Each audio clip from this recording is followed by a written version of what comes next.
Well, thank you very much, and thank you, Randy. It's a true honor to be here today to receive the endorsement of the proud American patriots at the NRA. These are great patriots. These are great people, and we're going to do things like nobody can believe. We're going to win this election at levels that nobody's ever seen before. But thank you very much for that endorsement. It means a lot to me.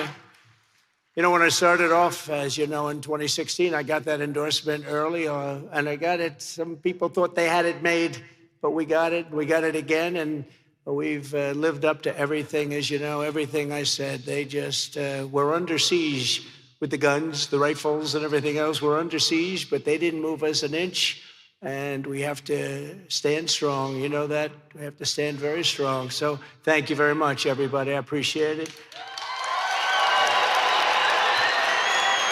The NRA has stood with me from the very beginning, and with your vote, I will stand strong for your rights and liberties. And 4 more years in the White House, we're going to do things like nobody can believe. We're going to turn our country around. We're going to, quite simply, make America great again.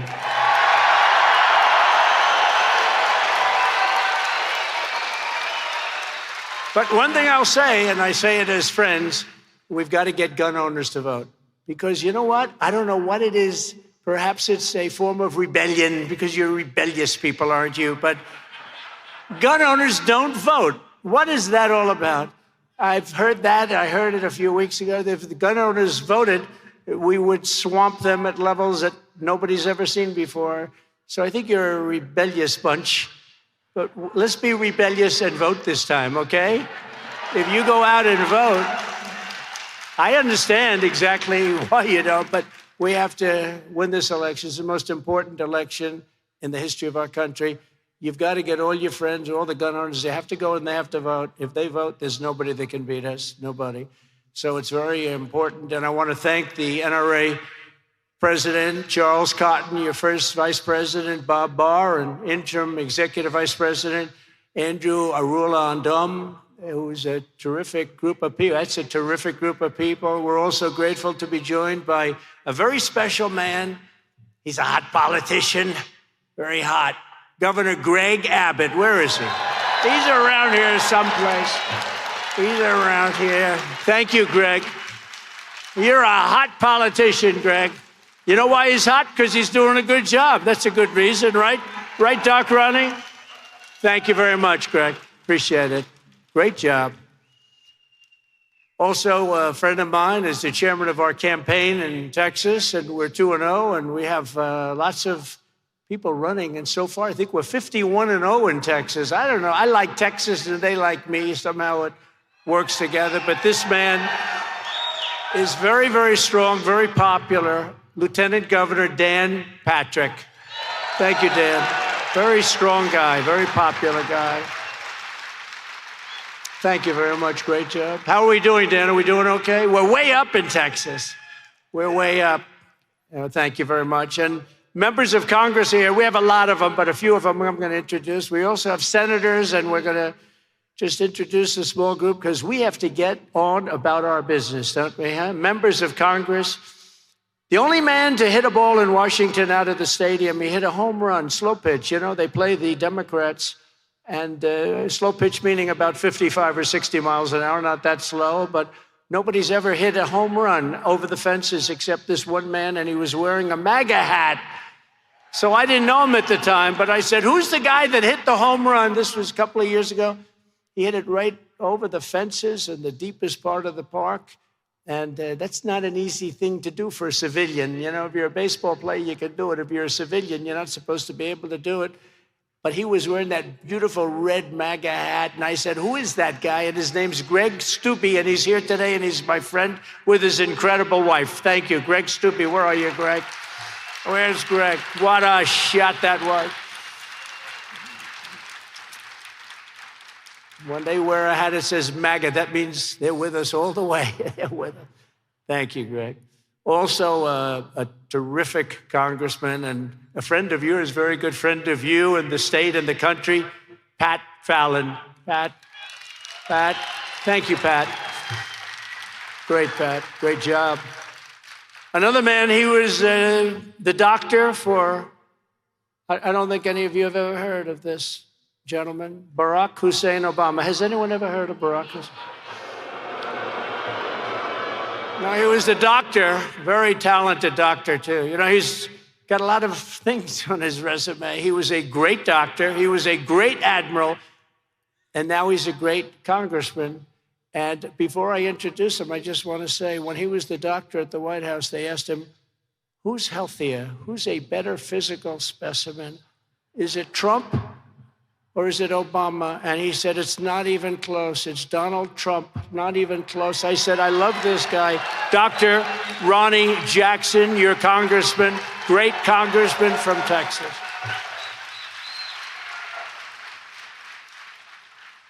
Then he had to louse it up. You know what he did? He said, and he'd live for 200 years, except he likes junk food, so he might only live to 110. Can you believe? Huh? I do like junk food. Who doesn't? A real good friend of mine, an incredible Republican, conservative, really a person that loves our country more than anything else, happens to solidly reside in the state of Texas, the president of the America First Policy Institute. What she's done is incredible. She has taken the Policy Institute and brought it to a level that nobody thought possible, and fairly quickly, too, I would say. Brooke Rollins. Brooke? Thank you. Thank you, Brooke. She could run any company in America, but I don't want to say that because I don't want her stolen away from me. Texas legislature candidates who have my complete and total endorsement: David Covey, Alan Schoolcraft, where is Alan? Alan Schoolcraft, Helen Kerwin, and Brent Hagenboo. Where are you? Stand up. Oh, there they are. And David is leading very substantially an absolutely terrible Speaker of the House who didn't want to go into voter fraud. He didn't want to do it. And David, raise your hand, David, because David's leading very, very substantially against your Speaker of the House. And I see the recent polls, but still, it's about a week away. They all have my complete and total endorsement. They're phenomenal people, and they're going to do really, really well. And we appreciate you being with us. Thank you, and good luck. In a week from now, good luck. You're going to win big. You're all going to win big. We have to get your speaker out of there so that we can go into voter fraud. Because, you know, even though we win Texas, Dallas and Houston, those areas, a lot of bad things happening, right, Dan? You know, they have a lot of bad things happening, and we got to stop it before it gets out of control, and they will do that. Also, a man, you know, he was operating a piece of equipment, a big hauler, a big truck. He was a truck guy, a real truck guy, not like Biden. You know, Biden says, I drive trucks. I drive trucks. I used to drive an 18-wheeler. He doesn't know what he said. He didn't. No, he always says that. He said, I used to drive an 18-wheeler. When the truckers come in, that's what he says. When the pilots come in, I used to fly a plane. No, it's true. He's misinformation. I was going to say he's full of bullshit, but I don't want to use bad language because there are a lot of young. No, I don't want to. I don't want to do that. Well, I played golf today with a really good golfer, Tony Romo. Do you know Tony Romo?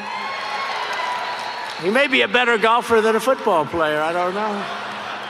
But we played really today. We were talking about the state. We were talking about a lot of things, and we were at a wonderful course very nearby, and we had a tremendous amount of support from the people at that club. I'll tell you, it's amazing. They love this state. They love your governor, your lieutenant governor. They love this country. It's a beautiful thing to see, really beautiful.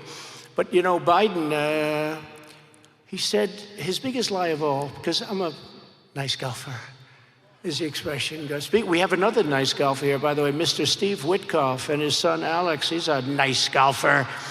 And he's one of the most successful businessmen in the country. He flew in just to spend some time because he's a big believer in the NRA.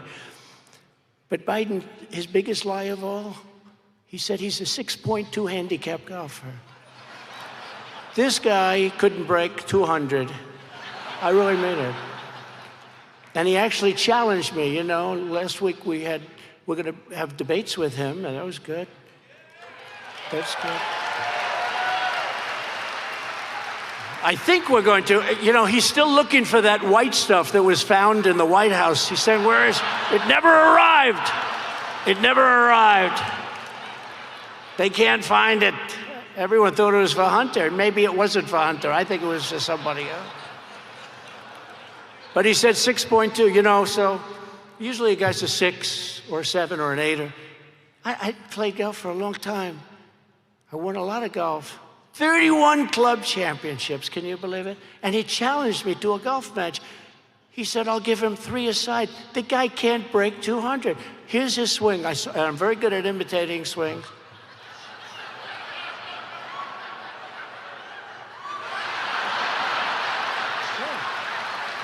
It's not just... Oh, no. Well, you ask Tony Romo about that. He'll tell you about Trump. But, no, but that's his biggest lie, 6.2. He's got to be 6.2. You know why? 6.2 is like totally accurate, you know, down 0.2. I never even heard of that before. Who's a 6.2? But this gentleman that is from North Carolina got up and made a speech, and the place said, why aren't you running for office? And he gave it a shot. He ran for lieutenant governor. So he went from a tractor. He was a very good operator right here. It was a forklift, and a good one, a big one, and he had a great job. But he made a speech. I think he was protesting taxes or something in North Carolina, and he took the place by storm. One of the most beautiful, resonant voices you've ever heard. He stood up. I said, I think I'm going to really insult him by saying this. It's possible that I will, and I didn't want to do that.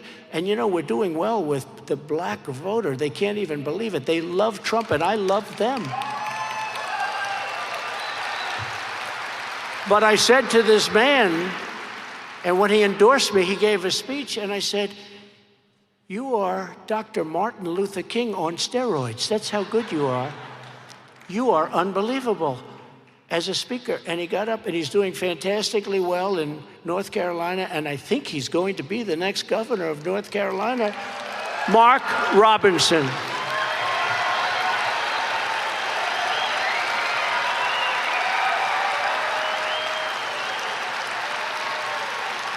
And a very popular guy. How's it going? Good? The polls are looking good, I hear, yes?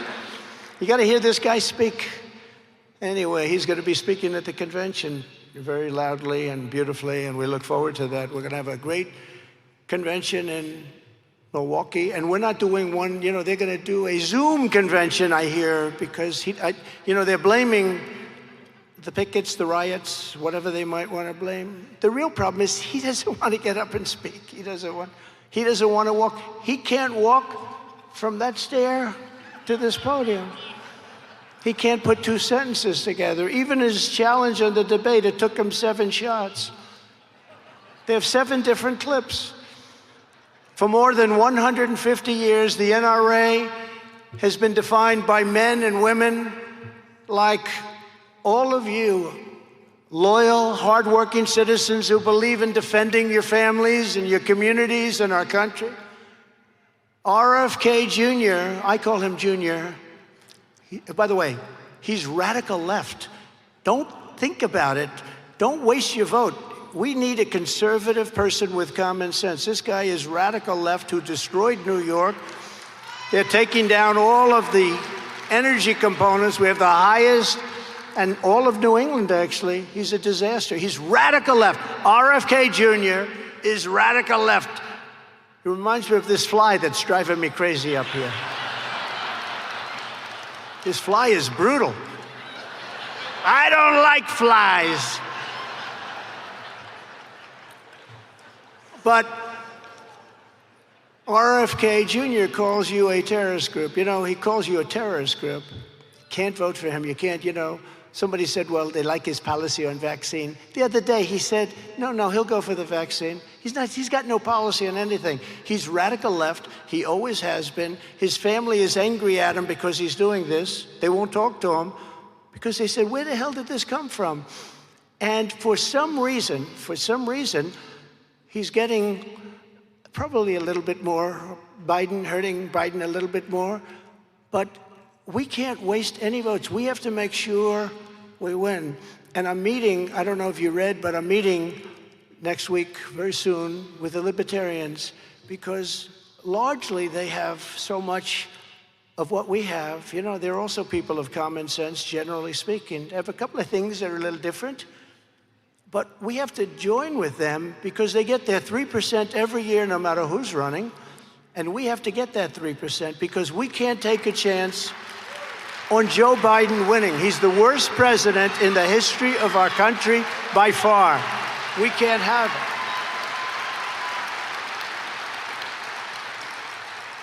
But RFK Jr. says bad things. He calls you a terrorist group, and I call you the backbone of America. That's a big difference, wouldn't you say? But under crooked Joe Biden, everything you stand for is under threat like never before.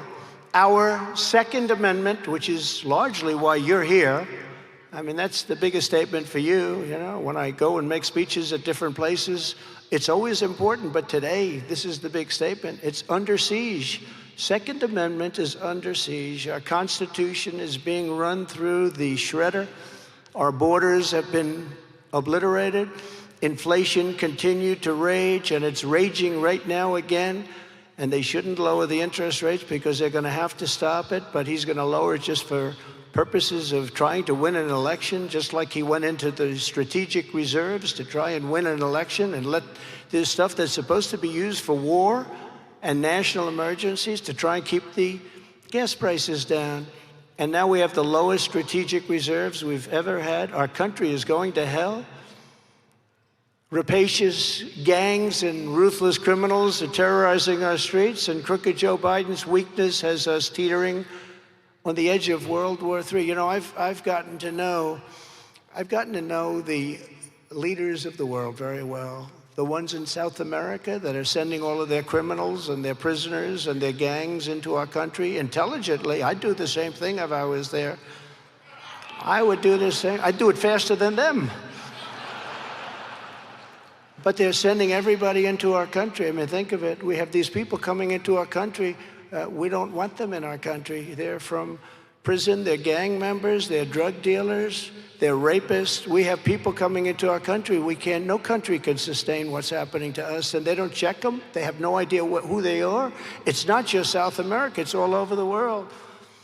It's time for a president who will replace weakness with strength, turn poverty to prosperity, and vanquish Joe Biden's corrupt tyranny with a great restoration of American freedom. We have to do that.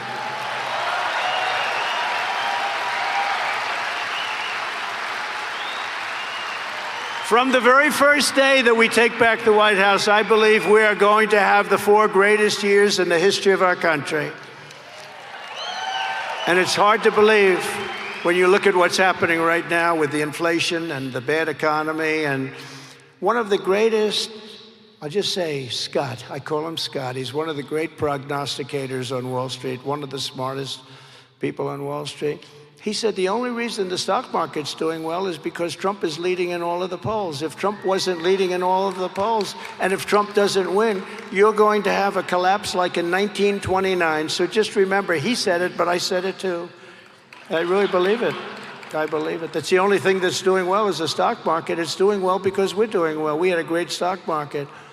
But if it didn't happen, it's going to be a very bad time, I think, for our country. But to achieve the future, you have to march into the voting booth and you have to tell crooked Joe Biden, Joe, you're doing a horrible job. You're a horrible president. Like The Apprentice, Joe, you're fired. Get out of here, Joe.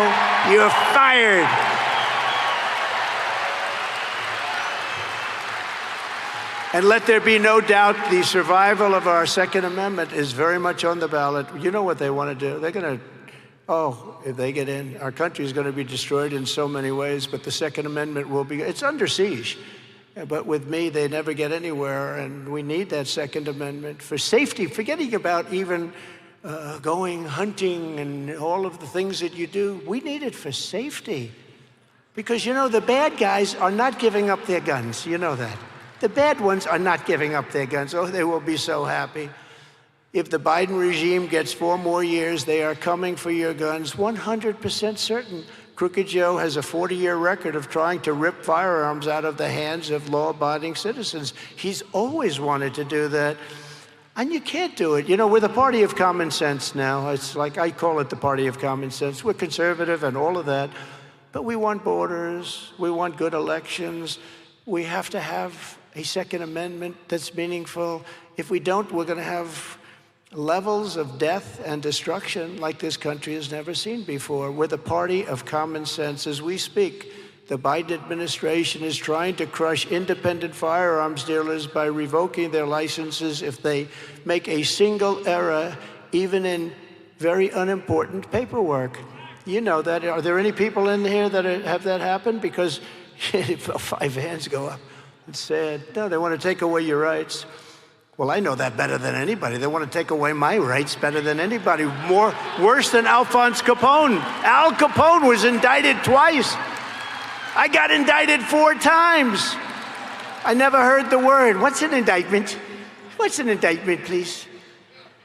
Think of it, I go years and years. I go through all sorts of stuff in New York. I built buildings with the unions, with all the people that are involved. It's a rough business. I never had a question about me. All of a sudden, within a period of like this little tiny period, I got indicted 4 times, and on a civil basis 4 or 5 times, with it all being run from the White House and the DOJ. And I say, Alphonse Capone, the meanest, roughest, most horrendous. I'm looking at some of the people here, like this gentleman, rough guy. Rough guy, he's a rough stand-up. But you know what?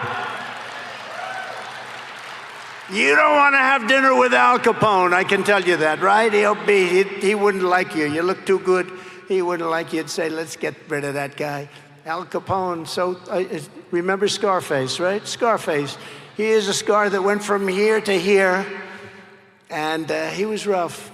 But he got indicted less than I did. Think of this. My father is up in heaven, and my mother. And my father was tough, but he was a good man. He was a good person, so I know he's in heaven. My mother, I guarantee it. My father, I think. Okay. I think. I'm pretty sure. But he was great. He was a great guy. And they're looking down on me right now. They say, can you believe it, darling? My son, he got indicted so much. And I heard they were going to try and do it a couple of more times, and the White House said, don't do it, don't do it. You're indicting this guy into the White House. There's a little truth to that. There's a little truth. But we have the highest poll numbers we've ever had. We have the highest poll numbers we've ever had. And, you know, there are those, I don't want to ever say this, you know, Bing, I don't know if this is wood or plastic. You can't tell nowadays. I think it's plastic. Is there any wood around? Oh, there's a piece. But we have the best poll numbers we've ever had. And I think a lot of it is the weaponization of justice, or as I call it, the weaponization of injustice, because that's what it is. And they'll use that on these great congressmen that I just introduced. Because I have a platform that's a very big platform, and I can tell and talk to the voters, whether it's on television or I can do whatever, I can get it out, and I have done it, and probably a pretty good job. You see this case that's in New York, this fake case with a highly conflicted judge, so conflicted, there's probably no judge maybe in history that's been as conflicted as this guy, and he refuses to recuse himself. But I'm able to talk about things, although I do have a gag order. I can't talk about the things I want to talk about, because what I talk about is just on the surface. Because if I go in, they want to put me in jail. Can you believe? They want to put me in jail if I say the truth. So I can't talk about certain things. It says you can't talk about this, you can't talk about that, you can't talk, but those are the best things. But we talk about the things I can talk about. It has to be unconstitutional. Can you imagine? You've won the Republican nomination for President of the United States, and you have a local judge appointed by Democrat politicians. He was appointed. He didn't win the election. He's appointed. And he says, I'm going to put a gag order on the Republican Party's presidential candidate. Think of that. I'm going to put a gag order. So when people ask me questions, I'll have to say, I'm sorry, I can't answer that question. And they're easy questions. They're like softballs. They're so easy to answer. But I'm able to speak to the people, and the people understand, and we're well into the 80s and even more than that, and they see how fake it is. And so many of the politicians, like the ones I just mentioned, and others, many of them that aren't here from all over the country, they go to the trial and they watch what's going on. But we had a big day on Friday, didn't we? Didn't we have a big day? But they want to rig that just like they rigged the presidential election of 2020. They want to rig it. This is their form of rigging, and it only happens in third world countries. Never happened here. It's a disgrace what's going on. But with me in the White House, the radical gun grabbers will run straight into a very, very powerful brick wall. Their dreams of taking away your God-given rights will die when the polls close on November 5th, 2024. Those dreams that they have will be dead. They will be dead dreams. Every promise I made, every single promise I made to you as a candidate, I kept as your president. Look at all the things we did. Taxes, think of it. Biggest tax cut in history, biggest regulation cuts in history, greatest economy in the history of our country. Larry Kudlow was on last night. He was on, I think, Sean Hannity, another great guy. We're a lot of good people out there. We have a lot of great people that get the word out. But Larry Kudlow was out, and he was comparing our economy to Biden's economy. He says, not even close. I mean, we had the greatest economy ever, and he's got an economy that is so bad with inflation, no matter what happened, you can never override. Inflation is a country buster. It has been for hundreds of years. You go back to Germany of old, it's a country buster, and it's busting our country, and it's destroying our people. Just as I pledged back in 2016, I appointed nearly 300 pro-Constitution judges to interpret the law as written. It's a record, by the way. And I faced down vile attacks from the radical left to confirm 3 great Supreme Court justices, Neil Gorsuch, Brett Kavanaugh, and Amy Coney Barrett. They're great. Oh, they were thrilled when I got 3. You know, a lot of presidents get none because they stay in office. They're usually appointed at a young age. It's interesting. I have a friend in New York. He wanted to be a judge so bad. And when he, great lawyer, actually. When I won, he called me. He said, wow, do you believe it? A big real estate lawyer, phenomenal talent, and 69 years old. He said, unbelievable how you did this. Can I be honest? I'd love to give up my practice. He makes a lot of money. I'd like to give up my practice, and I'd like to run. I'd like to be a judge. I'd be a great judge, and he would be a great judge. And I called my people, and I told him, don't worry about it. You're going to be a judge. Congratulations. Then I called up my people and I said, I have a guy from New York who's an incredible lawyer, he's got the right temperament, he'd be a really great judge. Oh, good, sir. How old is he? I said, he's 69, sir. So he's going to be there for 2, 3, 4 years. We like people in their 30s, so they're there for 50 years or 40 years. We don't want, and as soon as they said that, I realized, yeah, they're exactly right. So I called up my friend, I said, you're phenomenal, we love you, love you, love you, but will you guarantee that you're going to be there for 25 years? Well, I can't do that. Good. Then I can't appoint you. It's sort of a shame, actually. He would have been great. But, you know, after 3, 4 years, I say, I think I want to move to Texas, and I want to retire in Texas. A lot of people are moving to Texas. Standing before you at the NRA Leadership Forum in 2019, I revoked America's signature from the globalist United Nations Armed Trade Treaty, which was one of the worst things to happen. But we revoked it.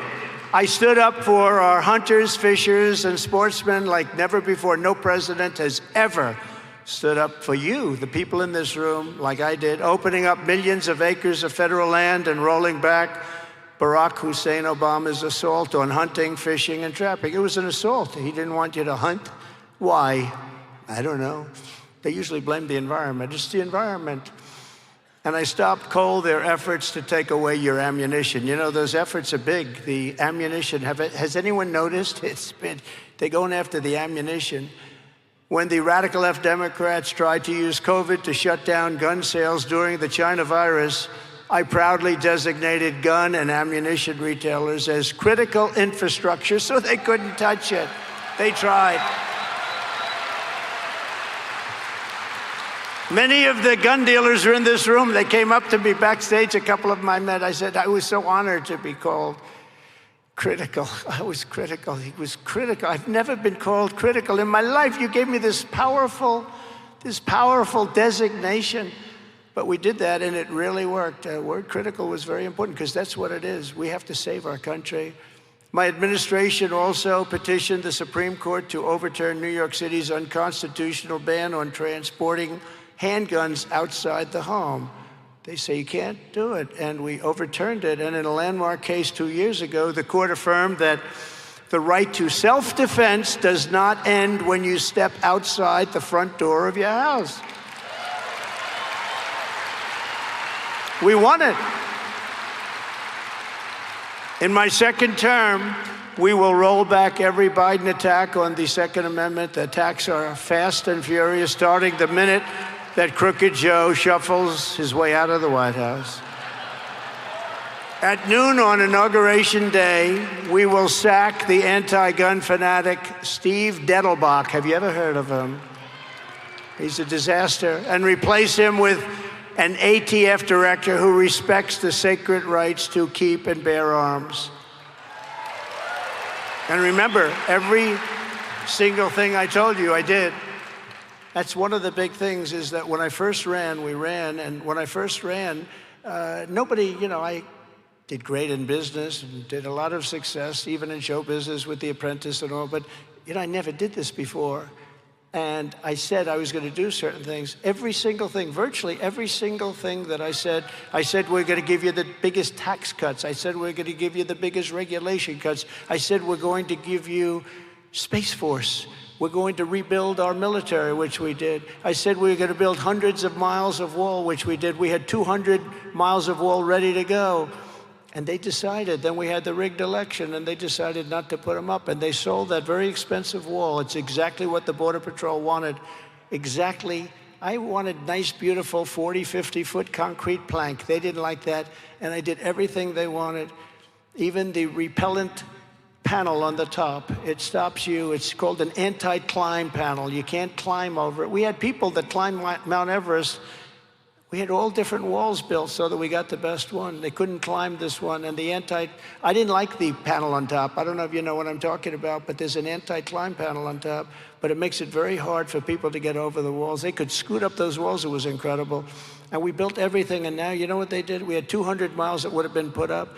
We built 571 miles of wall, and we had the safest border in history. I got Mexico to give us soldiers, all of the things I did. But these people, they took the 200 miles of wall that could have been flipped up and thrown up, and they were sitting there ready to be installed, and they sold it for 5 cents on the dollar. I don't even know what the hell does anybody want that wall for, right? Maybe other countries are buying it to use for their wall. Probably that's it, for 5 cents on the dollar. On day one, we will seal the border. We will stop the invasion, and we will send Joe Biden's illegal aliens back home right where they belong. Right where they belong. They're going back home where they belong. And we start with the criminals, and there are many, many criminals. Less than 4 years ago, we had the most secure border in U.S. history. We ended catch and release, built tremendous numbers of miles of border wall like nobody thought possible. I took it out of the military because I considered it an invasion of our country. And I got Mexico to send 28,000 soldiers to our border free of charge. Do you think that was easy to do? I told the president of Mexico. I need 28,000 soldiers free of charge to guard our border. Oh, Donald, oh, President. He was laughing. He thought I was kidding. I said, no, they have to be free of charge. You'll do it. I know you'll do it. There's no question that you're going to do it. They come through Mexico along with the drugs, which, by the way, are now 10 times greater coming through, fentanyl and all, coming through our border than it was just 4 years ago. 10 times greater. It's even more than that, I believe, but they're estimating at least 10 times. But I said, I need your soldiers, and you'll give them to us free of charge. He said, no, no, no, I will not do that, Donald. He thought it was so funny. I said, do me a favor. And he's a friend of mine. He's a good guy. He's a radical socialist, and that's fine. I don't care. I don't care. But he was a good guy. I said, do me a favor. Look, I don't like negotiating with you. It's sort of unpleasant. I want to negotiate with your people. And I said, so do you have somebody that can negotiate a little bit on this subject and others? And he said, yes, I will send Jose whoever to see you. And a few days later, a man comes into Washington.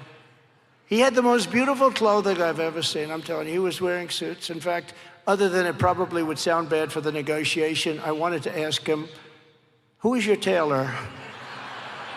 But I didn't think that was a good way to start off the negotiation. And I said to him, I want to do this. I went to the Border Patrol and ICE, who are phenomenal people. And I went to everybody who has anything to do with the border and our country and safety and immigration. I said, give me a top 10 list. I want everything. I want everything. I'll get it all. Sir, you won't get any of this stuff. We've been trying to get it for 30 years from Mexico. I said, that's okay, 100% I'll get it. Anyway, they gave us stay in Mexico policy. In other words, people have to stay in Mexico. They don't come into our country, they stay in Mexico. And they gave us catch and release into Mexico, not catch and release into our country. They gave us many things, various illness situations where people that are ill with contagious diseases, right, Doc Ronnie? They pour into our country it's like, let's just accept everybody and let's spread illness all over our country. So we had that taken care of.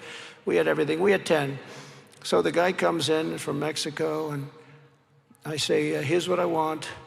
I want 28,000 soldiers free of charge. I want remain in Mexico. I want catch and release into Mexico. They never heard of this.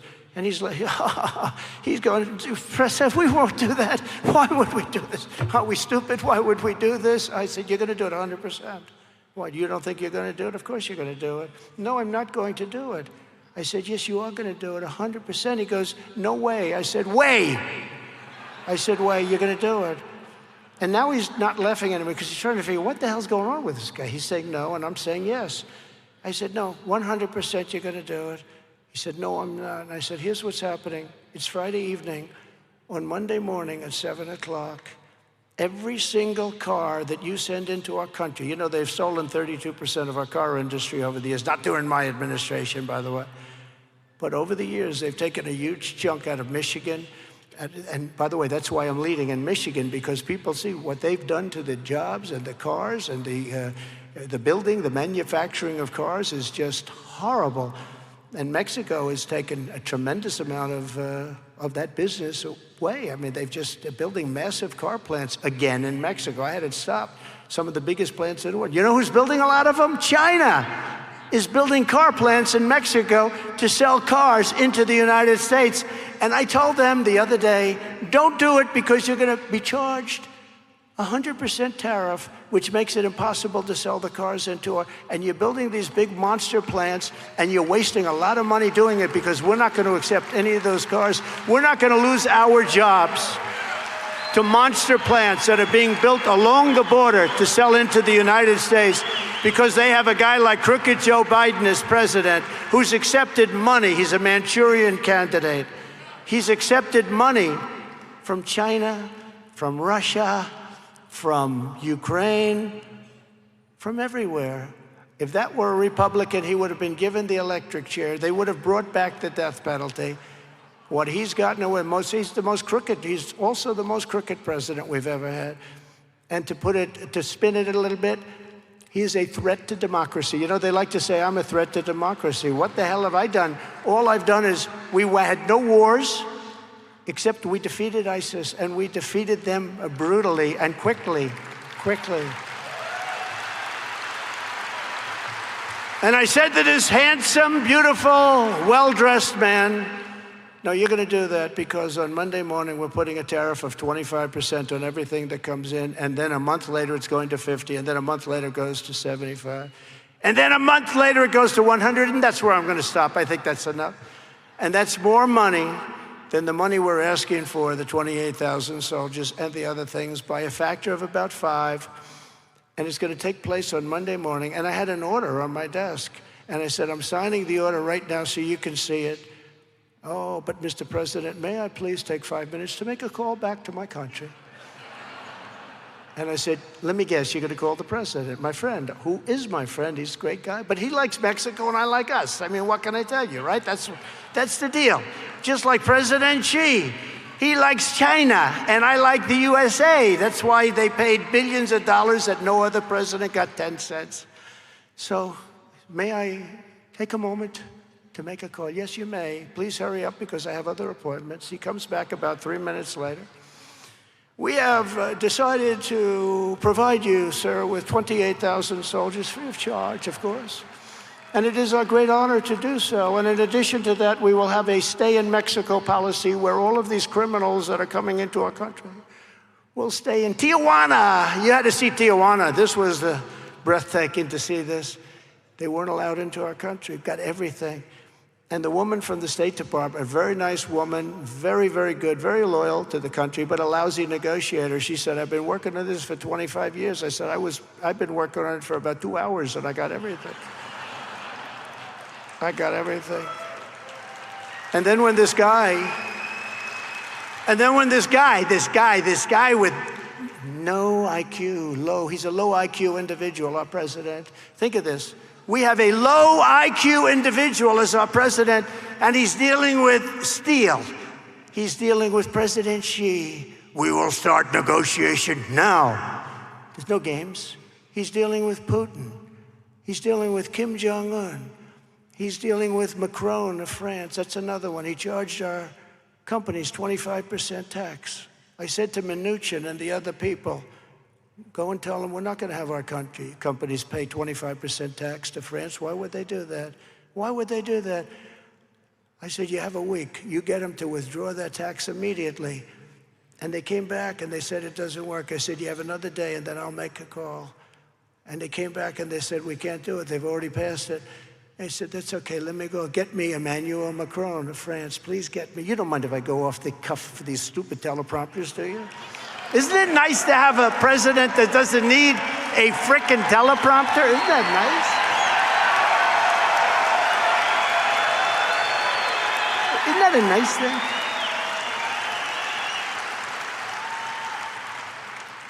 So I said, let me handle it. So they're going to charge American companies this massive amount of tax to do business in France. Who the hell wants to do business in France? Why should they do that? So they couldn't do it. They came and said, sir, I'm sorry, sir, it's too late. I said, it's not too late. It's never too late. They're ripping off our country, and it's an embarrassment to our country. It's not too late. I said, get me Macron of France right away. I want right away. And Emmanuel Macron, he's the leader of France, and he's a nice man, but he loves France. They all love their countries or feel an obligation to their country. But they love their country. But I love this country more than I love just about anything, right? I mean, I love my family too. You know, I always have to preface that because the fake news back there would say he doesn't love his family. So I always have to preface it. I love my family so much, and I love my country so much. I love things, but I love our country, and I feel an obligation. So I say, I'll do it. Get me Macron. So Macron, leader of France, gets on the phone. Emmanuel, how are you? His name is Emmanuel. Beautiful, beautiful name, especially when it's spoken in French. Emmanuel. Emmanuel, how are you? Oh, Donald, I am so good. Oh, thank you so much. Thank you for asking. How's your wife? His wife is lovely, by the way. And I say, how's your wife? My wife is so good. Thank you so much for asking. I said, Emmanuel, I understand that you are going to charge American companies 25% for the privilege of doing business in France. Oh, yes, oh, yes. This was passed by our legislature. Oh, yes, we are doing that. well, it's not going to happen, Emmanuel. No, no, no, no, Donald, it is happening. No, it's not going to happen, Emmanuel. You're going to withdraw it immediately. I don't care if it's signed or not, it's irrelevant. No, no, we cannot do that. We cannot do that. This has taken place. We have talked about this for a long time within France. I said, that's good. I talked about this for a long time in my country too, about 3 hours. And I said, Emmanuel, here's a story. If you don't withdraw that tax immediately, on Wednesday morning, this was a Monday, I work all different days. I don't discriminate. This was a Monday. I said, Emmanuel, if you don't withdraw that tax, I'm going to charge you a 100% tariff on all wine and champagne that comes into the United States, and it will start effective immediately. And he said, no, no, no, Donald, you cannot do that. That would be very unfair. I said, no, charging a tax to our company is very unfair. I said, you have 5 minutes to tell me you're going to do it or you're not going to do it. I will call you back, Donald. I must check. He calls me back. Donald, I have been able to stop this legislation. And I'm pleased to inform you that we will not be charging you that tax. But now I understand they're charging or they're doing something very similar. And a lot of it's already been passed again because they have a president that's incompetent. And you know what? I have great respect for the office of the president. I would never talk this way. I didn't talk like this until I got indicted. Once they indicted me, I said, the gloves are off. This guy did something that you can't do. Even Hillary Clinton, we didn't want to do that. You don't want to hurt our country like that and divide our country. This guy, this horrible guy, indicted a man that's running for office on the two-party system. Always going to be a two-party system, by the way. They can have all the games they want, but we have a two-party system. It was devised that way. That's good. That's fine. But they took the leading candidate who has the Republican, essentially has the Republican nomination, and very importantly, is leading their candidate by a lot. We're leading in every poll, every single poll, leading in the swing states, everything. And they've indicted him, so they did this in order to hurt his political opponent. This is a political thing. The indictments are nonsense, and you see that when you watch the television and the news reports, even though fake news, CNN, and fake tech. Do you know fake Tapper is going to be one of the people? But I was so, they said to me the other day, sir, CNN with fake Tap, and he is a fake, but let's see how he does. I think he's under a lot of pressure, to be fair. But fake Tapper is going to be heading up the team that interrogates you. I said, that's okay. I accept the debate. I accept it. You know why? Because nobody thought he was going to debate. They didn't think I'd accept it. I accept. Then another one called. They put out another one. I said, I accept. They didn't even tell me where it was, who it was. I didn't care. What the hell difference does it make? I mean, you know. So we did something that they were shocked at. They had no idea that, you know, they figured, well, we're not going to do CNN, and we're not going to have Tapper be the guy. And we're not going to have other people involved in that show that, you know, they thought there was no negotiation. I said, I accept anything you want, let's debate. And now they're shocked. They don't know what the hell to do because they have a debate. But just remember this, we'll go back and finish. You know, there is a genius to what I'm doing. You do know that. I go from here to there, and it all comes back into a beautiful picture. You know, it really, do you notice? It all comes back into a beautiful picture, great memory. It's a beautiful thing. But remember what they're going to do. If this horrible, low IQ individual who's representing us, if this horrible person who's done such a bad job, worst president in history by far, if this horrible individual finishes the debate, which I think he will, if he's standing, they'll say it was a brilliant performance. It was a brilliant performance. They've never seen anything like it. Very much reminiscent of the days of FDR. You know, FDR was had a beautiful patrician voice. magnificent voice, great debater, very smart man. You know, FDR, 16 years, almost 16 years. He was 4-term. I don't know, are we going to be considered 3-term or 2-term? You tell me. Ronnie, what do you think? Are we 3-term or 2-term if we win? But think of it. They're going to say, wonderful. Now, he did that State of the Union the other day. He was high as a kite. So I think we should call for drug tests on the debate. Yeah? We're going to call for drug tests. We're going to call for drug tests. So anyway, so Macron calls. See what I mean? Look, I start. Even I say to myself, you're a frickin' genius. Hey, look, I had an uncle, my father's brother, who's the longest-serving president. He's the longest-serving professor in the history of MIT. He graduated. He was a phenomenal student, a real genius, really brilliant guy. And you know, I believe in the racehorse theory. Fast horses produce fast horses. He went to MIT, graduated. They said, we'd love to have you be a professor. He was there for, I think, 41 years. He's the longest-serving professor in the history of MIT. It's nice to know. Do you think Biden has that in his family? I don't think so. I don't think so. I may be wrong. Let's check. Let's check. So Macron calls me back. See, this is the final of the stories.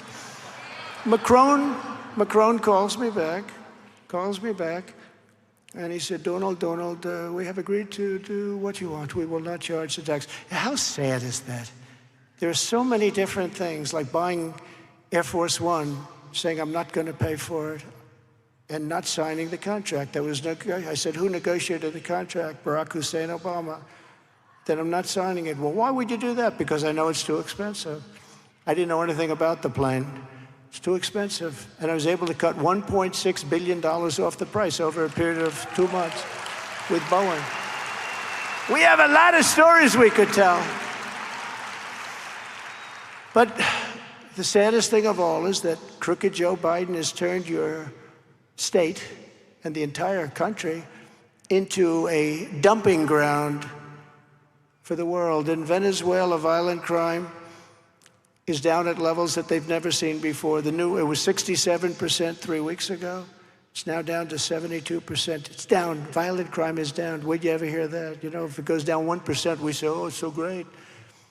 Down 72% because all of their inmates, their mental patients, and the dreck from deep in the basements of their most vile prisons, and they're depositing them all into our country. All their gang members in Caracas, Venezuela. Caracas, wonderful city if you'd like to. Actually, it's going to turn out to be a lot safer than our cities because all the criminals are being sent to us. In fact, I'll invite you. In fact, I have an idea for the NRA. Let's have the next year's meeting in Venezuela where it's going to be a lot safer than our country. Venezuela will have no crime because all of their criminals will be deposited. So Ronnie, we'll go together. Okay, Congressman Fallon, we're going to go together. We'll all take a trip together, and we're going to go, and we're going to get Dan and the whole group, and we're going to go to Venezuela because we want a crime-free environment, okay? That's what's happening. That's what's happening. Think of it. They're down 72% now from last year in violent crime. Biden wants to disarm American citizens while he floods our country with Biden migrant crime. Now, while we're here, has anyone ever heard of the snake? The snake. Should I do it now or not? Should I? I mean, look, let's face it. It's a Saturday afternoon. We have nothing to do. It's like a time, it's sort of like a Death Valley time. You know, in television terms, they call it Death Valley. When you're on Saturday afternoon, they say you got Death Valley. So let's do this. It's better, right? Isn't this better than going home and turning on television and falling asleep, being bored? Do it? Yes, yes, yes. So this is sort of a metaphor, and it has to do with immigration, and it has to do with the people coming into our country that are wrong. You can't let criminals into our country and expect good things to happen. It's the snake. It was an old rock and roll song, not having anything to do with what we're talking about, and we made certain changes, and it's pretty good, and I think it describes it, and people like it, and they like it a lot. although they're very sad when they hear it because it's what's happening. On her way to work one morning, down the path along the lake, a tender-hearted woman saw a poor, half-frozen snake. His pretty colored skin had been all frosted with the dew. "Poor thing," she cried, "I'll take you in and I'll take care of you. Take me in, O tender woman, take me in for heaven's sake.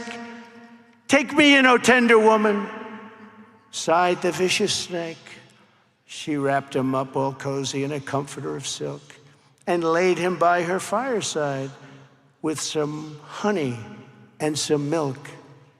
She hurried home from work that night, and soon as she arrived, she found the pretty snake she'd taken in had been revived. "Take me in, O tender woman, take me in for heaven's sake. Take me in, O tender woman," sighed that vicious snake. She clutched him to her bosom. "You're so beautiful," she cried, "but if I hadn't brought you in by now, you truly would have died." She stroked his pretty skin again and kissed and held him tight.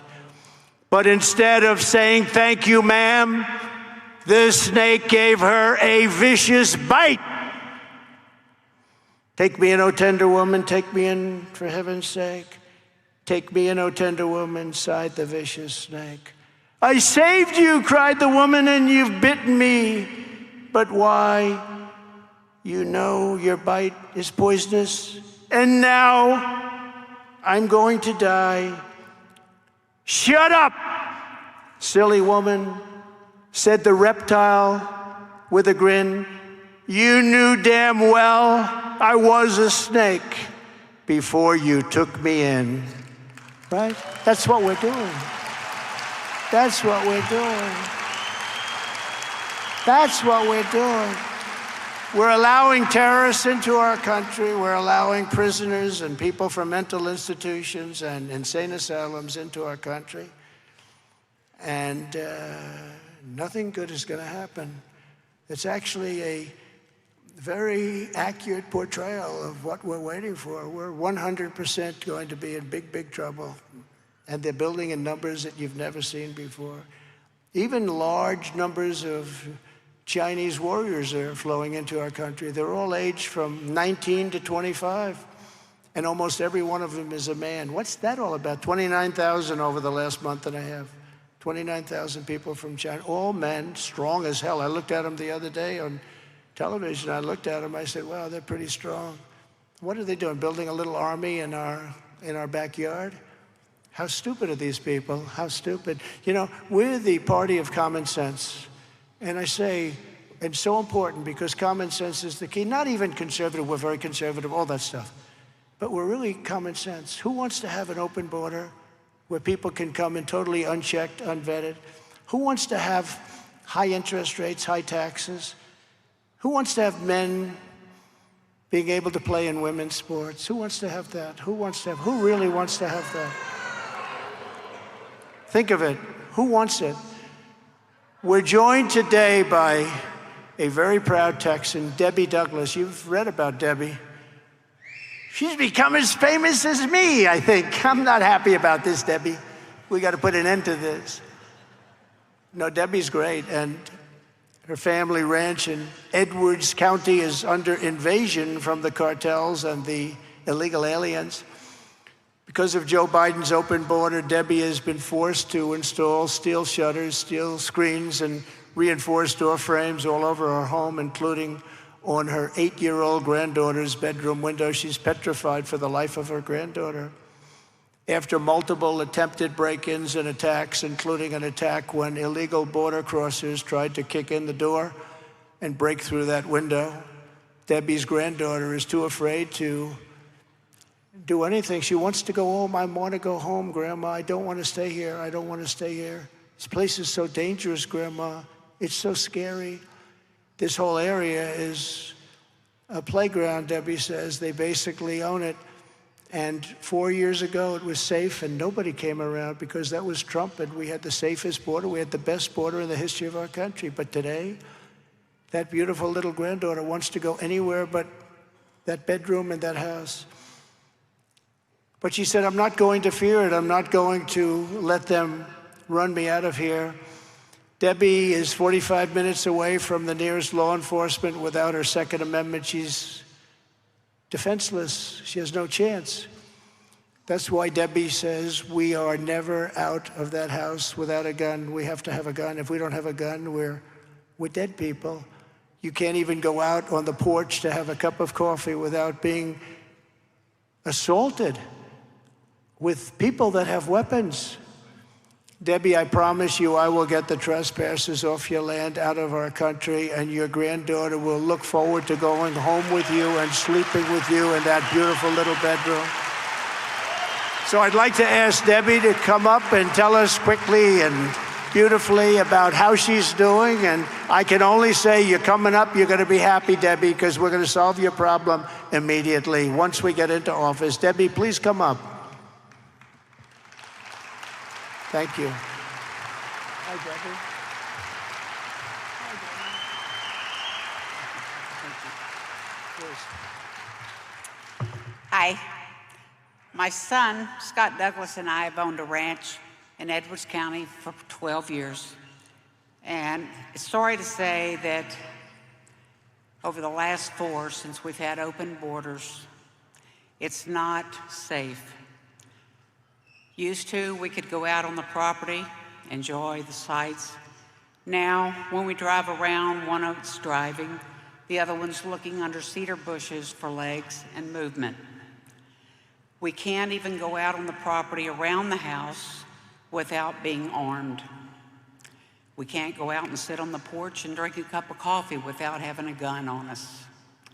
My granddaughter can't go out and play without having adult supervision, which she used to could. You know, something's got to be done. If we're out on the property, you're always looking over your shoulder to make sure an illegal isn't coming up on you. When you're approaching the gate, one person is sitting in the car with a gun while the other one is unlocking the gate. In my opinion, there's only one man that can change this. There's only one man that can protect our rights as gun owners. There's only one man that can save this country. And there's only one man that can close our borders, and that is President Trump. Thank you.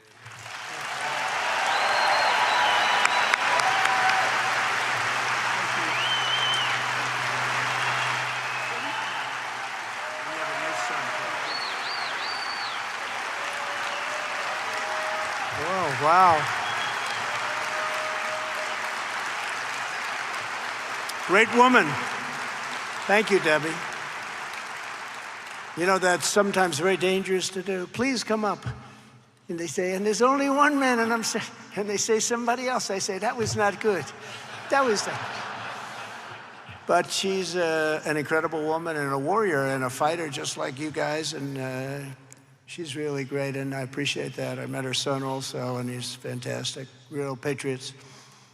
Joe Biden has heartlessly betrayed his solemn duty to Americans like Debbie, and he sided with the cartels. He's actually sided with these very tough, very smart, very vicious cartels. Crooked Joe does not care one bit about these stories like hers, but I do. I care a lot.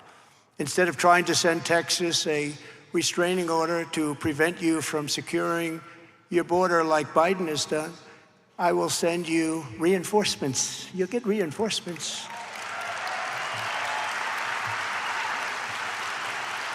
You're gonna get reinforcements.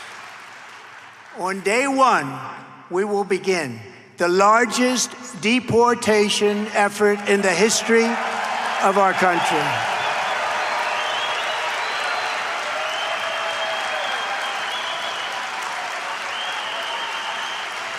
It'll be a big one.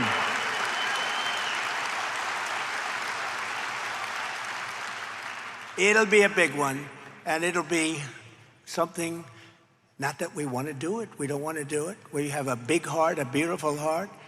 But you have to come into our country legally. We're going to change it. We're going to have to come into our country. Isn't it unfair when people are applying to come into our country for 12 years, 14 years, and all of a sudden, millions of people? I believe the real number is 16, 17, 18 million people.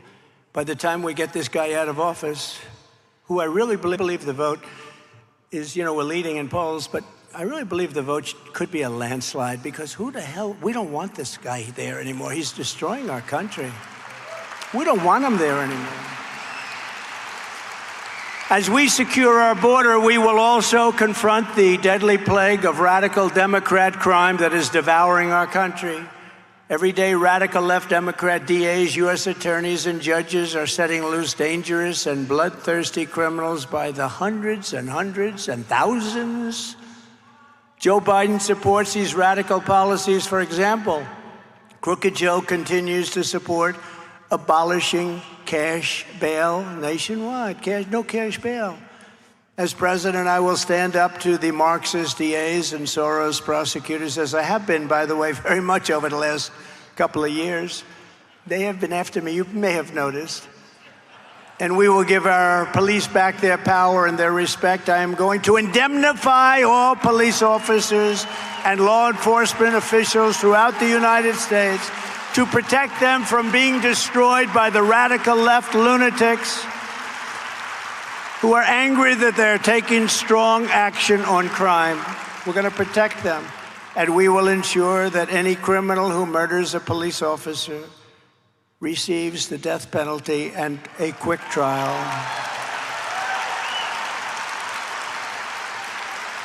And it's no wonder Joe Biden and his thugs are so desperate to stop us. They know that we are the only ones who can stop them. All of the persecution you're witnessing is only happening because I am running for president and leading in the polls. If I wasn't running, or if I was like so many others that we've now vanquished, there'd be nothing. There'd be nothing. In the latest New York Times poll, they were not happy about this. The New York Times, we're leading in every swing state by massive margins, and we're on track to win a record share of the Hispanic American votes this November. And likewise, we're doing record numbers with the African American voters. They are tired of what's happening to them. And honestly, there's been no president since Abraham Lincoln, and perhaps in a certain way, including Abraham Lincoln, but there's been no president since Abraham Lincoln that has done more for the black individual in this country than President Donald J. Trump. There's been nobody, not even close. Colleges and universities, criminal justice reform, opportunity zones. Tim Scott did a great job with the opportunity zones, Tim Scott of South Carolina. And we've done more for African Americans than any other president since Lincoln. Let's give Lincoln his due, okay? But that's the way it is. The Democrats are all talk, no action. I was little talk and total action. The radical left Democrats rigged the presidential election in 2020, and we're not going to allow them to rig the presidential election in 2024. Every time the radical left Democrats, Marxists, communists, and fascists indict me, I consider it a great badge of honor. I'm being indicted for you, and never forget, our enemies want to take away my freedom because I will never let them take away your freedom. They want to silence me because I will never let them silence you. And in the end, they're not after me, they're after you. I just happen to be standing in their way.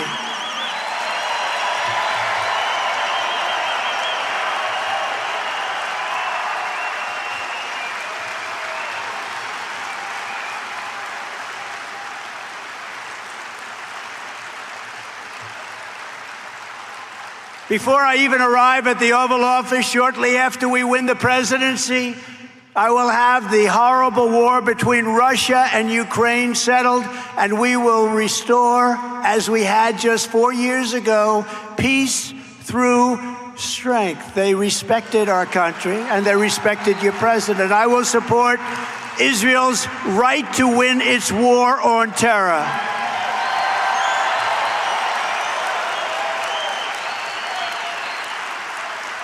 On day one, I will cancel Joe Biden's absolutely insane electric vehicle mandate. And we are going to tell Texas energy workers like never before to drill, baby, drill.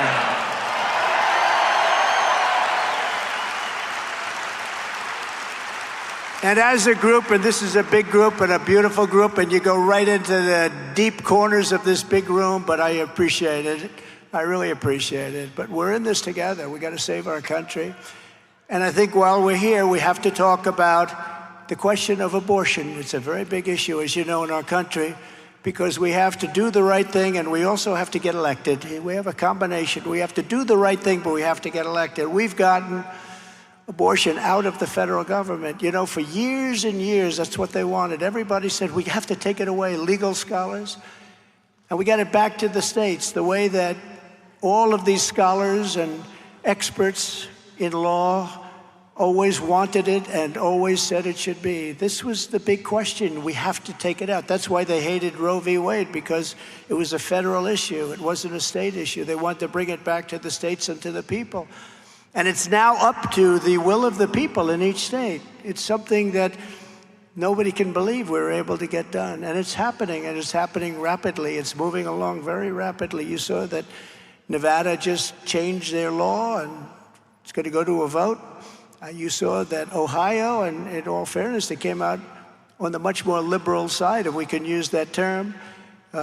Kansas, likewise, great states, both great states, came out much more liberal in terms of this issue than some people would have thought. But the vote is the vote, and it's the will of the people. Some states will be more conservative and others will be more liberal. But the people will decide, and that's the way it should be, and that's the way people have wanted it to be for many, many decades.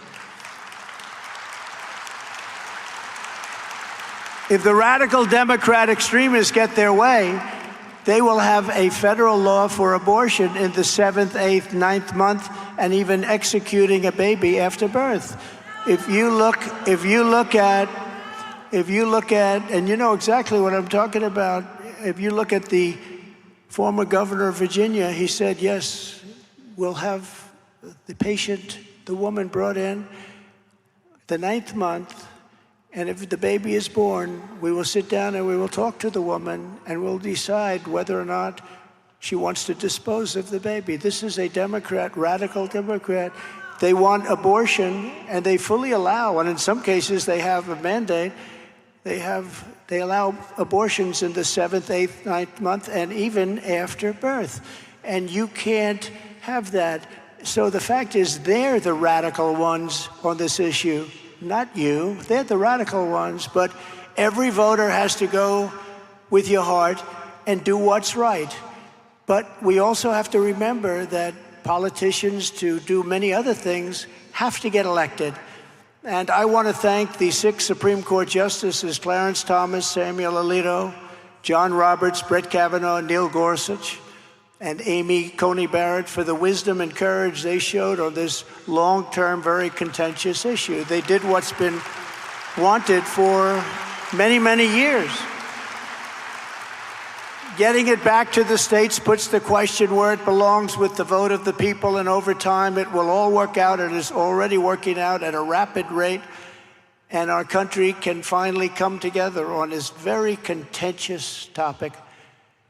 And I think it's something we have to talk about, because you just have to talk about it. In my opinion, Republicans have not been talking about it intelligently. They haven't been talking about it with knowledge, or they were just wedded to something. But remember, speak from your heart, but you also have to get elected. Again, that's common sense, because we have many things to do, very big issues. Like this issue is a big issue, very big issues. So we did something that nobody thought could be done. And, you know, if you go back 10 years, 12 years, the only issue with Roe v. Wade was getting it back to the states where it belongs. And then with time, it gets to be a very complex. No, the people are deciding, and they're deciding at a rapid pace. And some will be happy, some won't be happy. But that's true of almost everything that's contentious. But it's been an amazing thing, and people are working very hard to try and get their points across, and they're dealing with their states. And a lot of things are working out very, very well. So it's a very important thing, and I just hope that the Republicans learn how to speak about it properly and with intelligence and with heart. We're going to rebuild our cities into beacons of hope, safety, and beauty better than they have ever been before. We will take over the horribly run capital of our nation, Washington, D.C. It's like a murder capital of the world, and clean up, renovate, and rebuild our wonderful capital so that it no longer is a nightmare of murder and crime, but rather it will become the most beautiful capital anywhere in the world. We're going to renovate and rebuild, and we're going to take the graffiti out. I was there recently on a court case, of course, court case. I get so many court cases. I'm going to end up being Clarence Darrow. I'm going to end up being one of the greatest of all time. I'm becoming a great expert at the law. And I'm driving into a federal courthouse, and the graffiti all over the place is unbelievable. It's staggering. The roads are full of potholes. The medians in the middle, you know, the guardrails are all broken and laying, some of them literally laying in the street. The garbage is piled up and disgusting. Cans are laying there for many months. You know, you look at a can, I know how long it's been there. Some of them have been there for, I would say, more than a year. It's filthy dirty. We're going to make our capital strong again. We're going to run our capital. We're going to take our capital over by the federal government. It's going to run properly, not the way it's run right now. It's a murder capital. People are being murdered every single week, murdered. They leave the great state of Texas to go see our capital. They want to see our monuments, which some want ripped down. Remember when I passed a law when they were starting to get a little bit crazy in Washington? And I passed a law that anybody that touches a monument goes to jail for 10 years, not 6 years or 9 years or 9.5, 10 years, mandatory. And everybody left. It was amazing. It was a beautiful thing to watch. Everybody just left. We have to be strong on things like that. On day one, I will sign a new executive order to cut federal funding for any school pushing critical race theory, transgender insanity, and other inappropriate racial, sexual, or political content onto the lives of our children. And I will not give 1 penny to any school that has a vaccine mandate or a mask mandate. And also on day one, I will keep men out of women's sports. We will protect innocent life, and we will restore free speech in America, and I will secure our elections. And by the way, our goal on election will be one-day voting with paper ballots, proof of citizenship, and voter ID. It's very simple, very simple. But until then, Republicans must win. And gun owners must vote. You must go and vote. We want a landslide that is, here's the expression, too big to rig. Does that make sense? Because, you know, you get, at a certain point, you get big enough with the victory and they can't do anything. That's the ultimate form of winning anyway. If you took the 10 worst presidents in the history of the United States and added them up, they would not have done near the destruction to our country as Joe Biden and the Biden administration has done. And now I think I could add more. You know, if you were with me 6 months ago, and I think everybody was, I used to say the 5 worst. Now I say the 10 worst. I think I could probably say the 15 or 20 worst. He's the worst president we've ever had. The good news is Jimmy Carter is happy because Jimmy Carter's presidency is brilliant by comparison. Jimmy had a brilliant presidency by comparison to this guy, this horrible, horrible president that we have right now. Jimmy Carter had a brilliant presidency.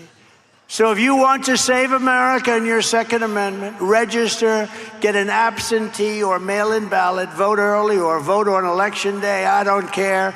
But whatever you do, you have to vote, and keep your eyes open. When you see thievery and theft, you report it.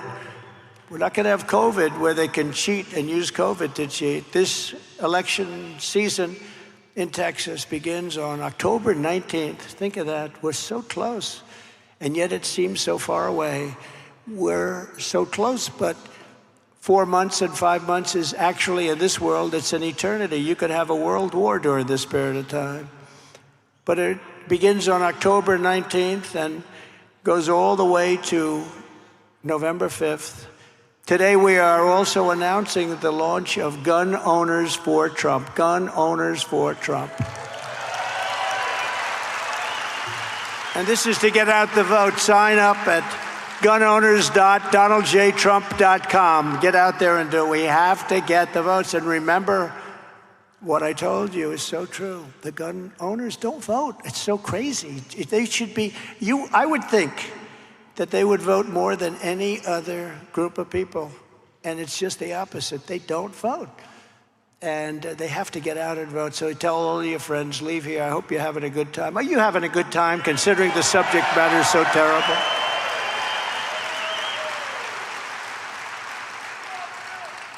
So this is going to be, again, the most important election in the history of our country. I used to say it on 2016. But that was peanuts by comparison. I ran on the border in 2016, but that border was like fantastic compared to the border we have now. I solved the border problem, so much so that I couldn't use it in the 2020 speeches. I kept saying to my people, can I talk about the border, please? They said, sir, you've solved the problem. Nobody wants to hear about it. I said, that's not appropriate, but they were right. And yet we won by millions of votes more than we did in 2016 without talking about the border. But now the border is at a level that nobody's ever seen. There's never been a border in the world, in the history of the world, that's like this. This is a horror show. In conclusion, together, we are taking on some of the most menacing forces and vicious opponents our people have ever seen. But no matter how hateful and corrupt the communists and criminals we're fighting against may be, you must never forget this nation does not belong to them. This nation belongs to you. And you. This is your home. This is your heritage. And our American liberty is your God-given right. From Beaumont to El Paso, from Fort Worth to Corpus Christi, and from Midland to Dallas, this state was won by God-fearing, hardworking patriots like the men and women in this room today. Incredible people. It's an incredible state. You have a great governor. You have a great lieutenant governor. You have incredible Congress people. You have just fantastic people. The Texas spirit of proud independence was forged by cowboys and cattle hands, ranchers and rangers, oil workers, soldiers, and brave, brave, brave pioneers. Many came here with nothing but the boots on their feet, the clothes on their back, and the gun in their saddle. But they turned this state into a home of freedom, justice, and liberty, and they raised the flag high and dared any foe to come and take it. Do you know what that is? Come and take it. Come and take it.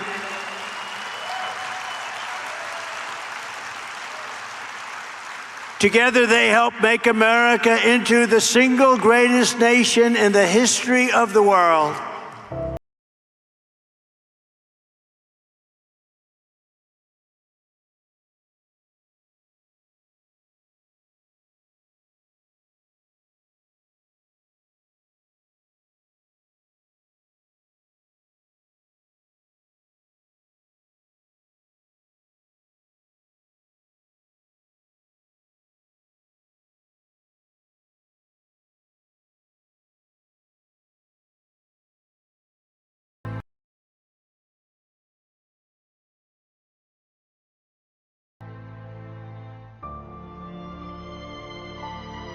But now, we are a nation in decline.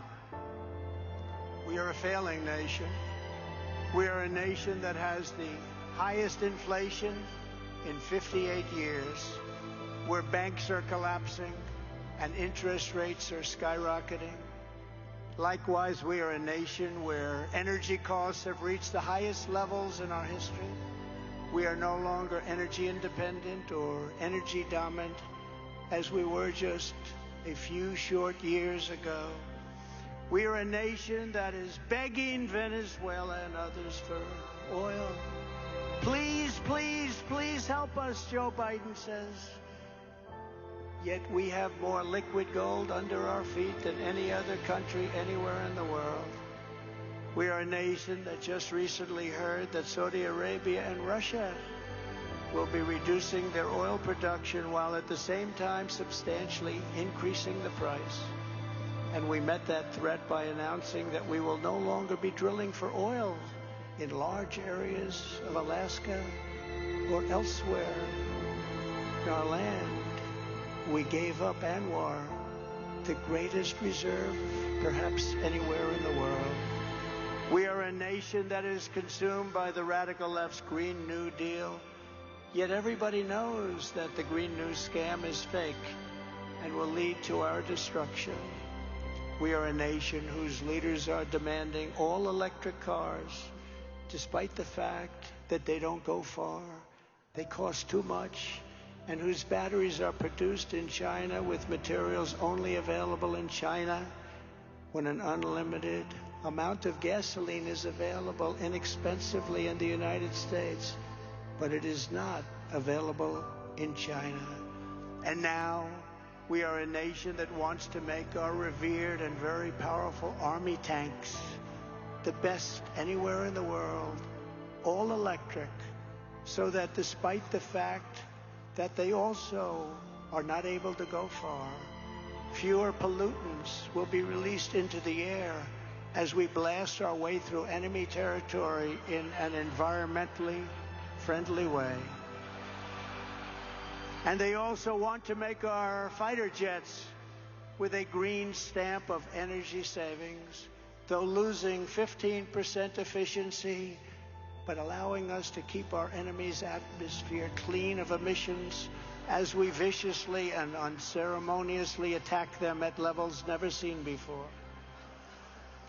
Where and who are these people that would do this to our country? Who are these people who would ruin us and make us look like fools?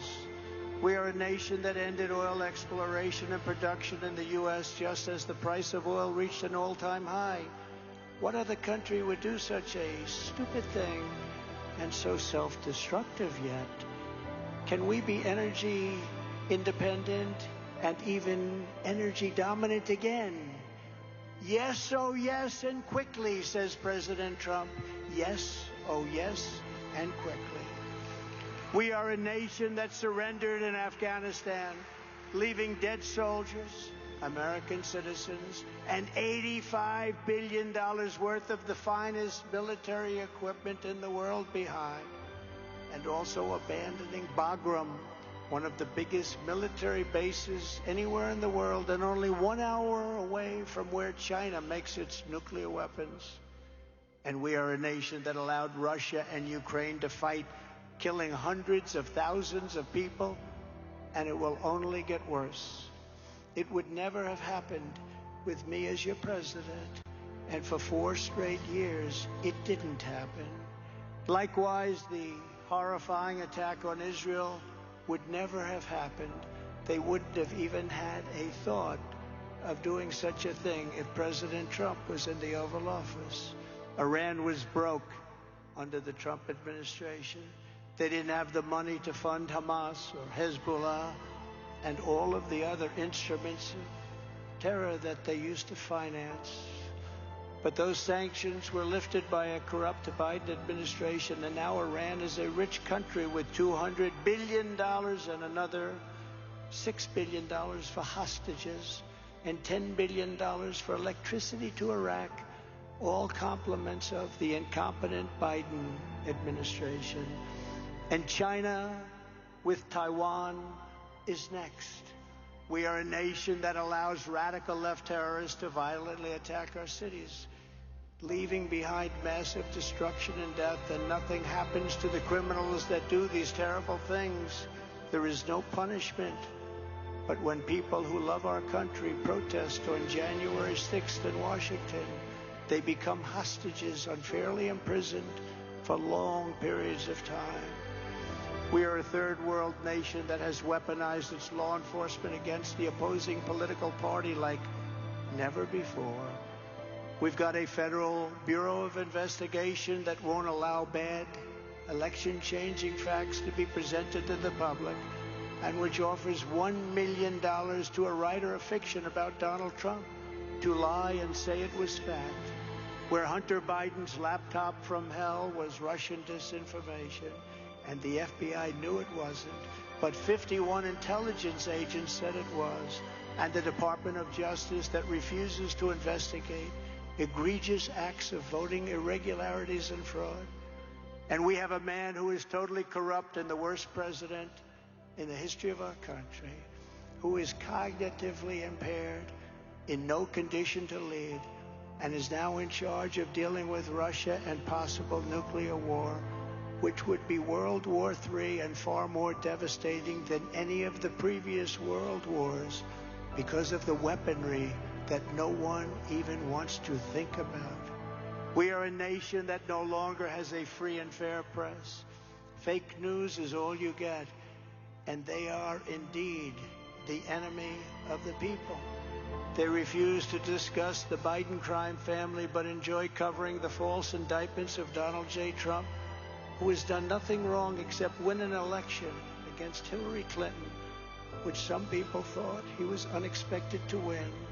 We are a nation that, with free speech no longer allowed, and it is no longer allowed, and if we don't win the next election, it never will be allowed again. And where crime is rampant and out of control like never, ever before. We are a nation that is allowing Iran to build a massive nuclear weapon and China to use the trillions and trillions of dollars it has taken from us to build a military to rival our own. And less than 4 years ago, we had Iran, China, Russia, and North Korea in check. They respected us. They were afraid of us. They weren't going to do a thing against us, and everyone knows it. Now Russia and China are holding summits to carve up the world and to become partners. And perhaps most importantly, we're a nation that is no longer admired, respected, or listened to on the world stage.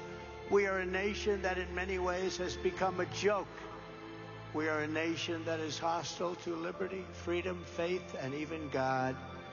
We are a nation whose economy is collapsing into a cesspool of ruin, whose supply chain is broken, whose stores are not stocked, whose deliveries are not coming, and whose educational system is ranked at the bottom of every single list.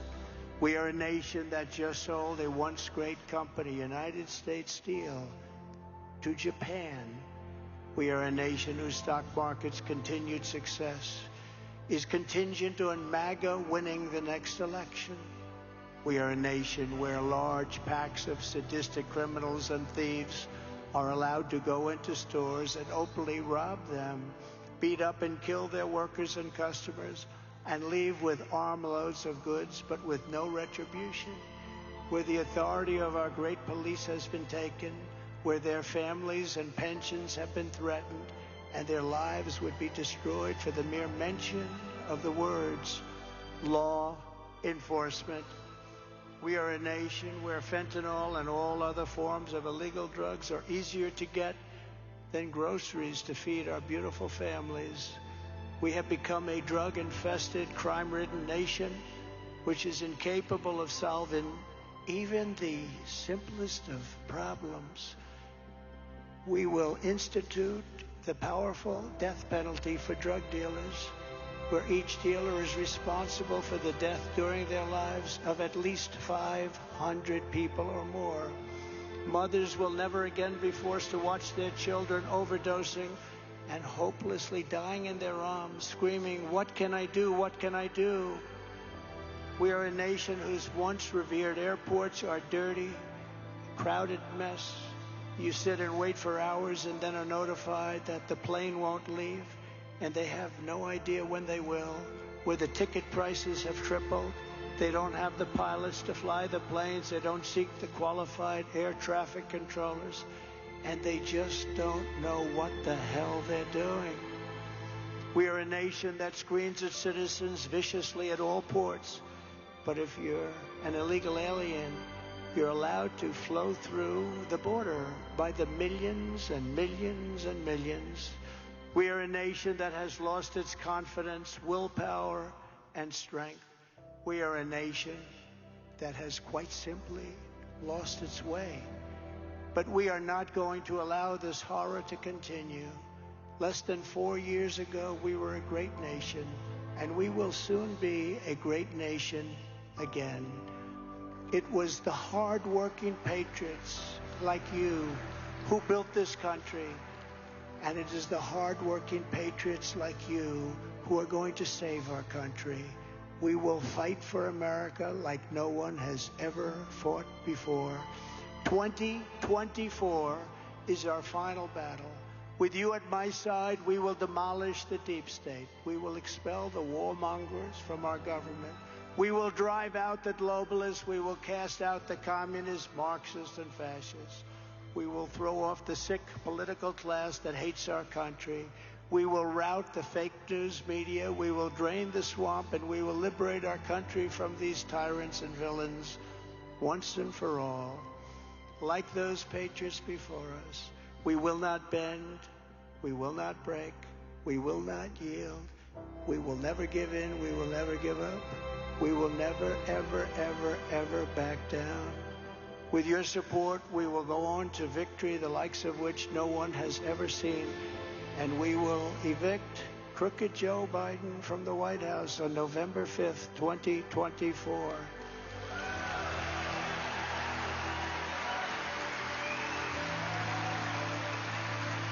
The great silent majority is rising like never before, and under our leadership, the forgotten man and woman will be forgotten no longer. We are one movement, one people, one family, and one glorious nation under God. And together, we will make America powerful again. We will make America wealthy again. We will make America strong again. We will make America proud again. We will make America safe again. We will make America free again.